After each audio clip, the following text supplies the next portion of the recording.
Lesson 8C. Exercise 2. 1. Last year, I bought my wife a coat for her birthday, but that was quite unusual, and she didn't like it anyway. She took it back to the shop. I normally get her some earrings, or a necklace, sometimes a ring, that kind of thing anyway. She says I've got good taste. 2. I went to West Africa last summer, and when I got back, I didn't feel well. I had a high temperature and a really bad headache. I thought I had a really nasty tropical disease, but it didn't last long. I went to see the doctor, and she said I probably just caught a cold on the flight home. 3. I've tried a few unusual sports in my time, like cave diving and paragliding, but I've never tried base jumping.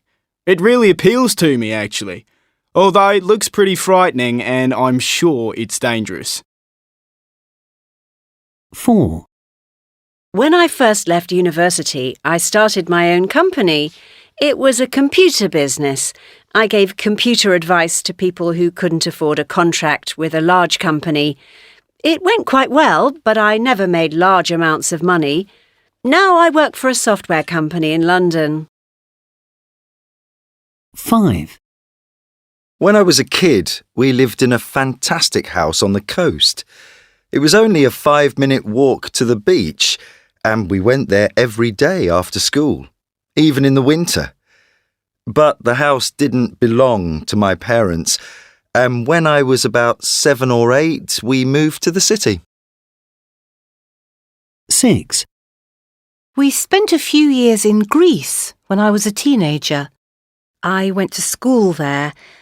We lived in a village because my parents found a beautiful house there and fell in love with it. But I always felt quite different from the other children.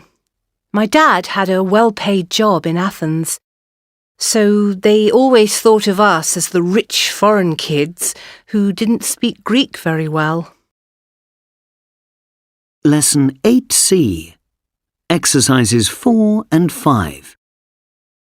Continuing our series on public enemies, I'm talking to Martin Bagwell, an expert on American criminal gangs from the 1930s. And today we're discussing a fascinating figure called Ma Barker.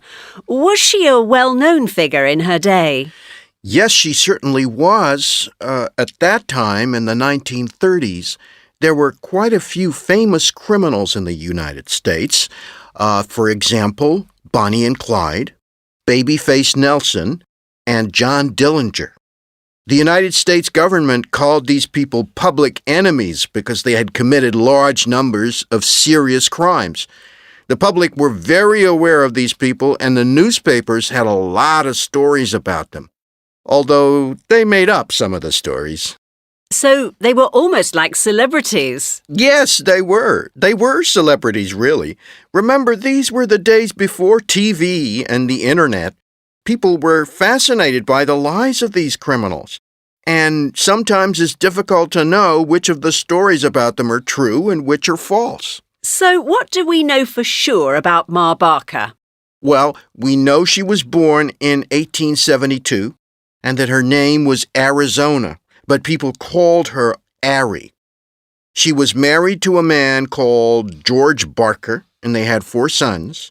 The sons' names were Herman, Lloyd, Arthur, and Fred. Fred was the youngest boy, and he was Ma's favorite.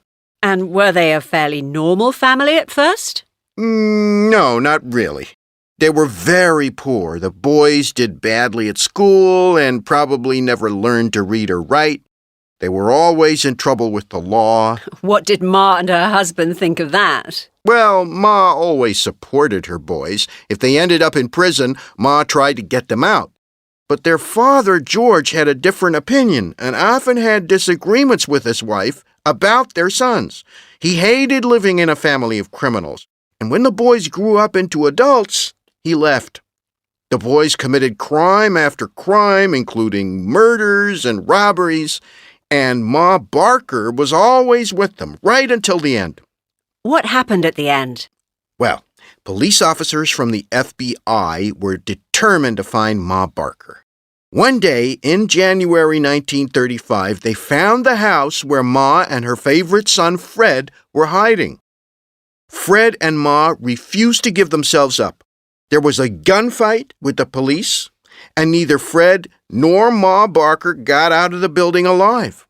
After their deaths, Ma Barker became even more famous. The head of the FBI said that Ma Barker had been the most dangerous criminal of the past 10 years.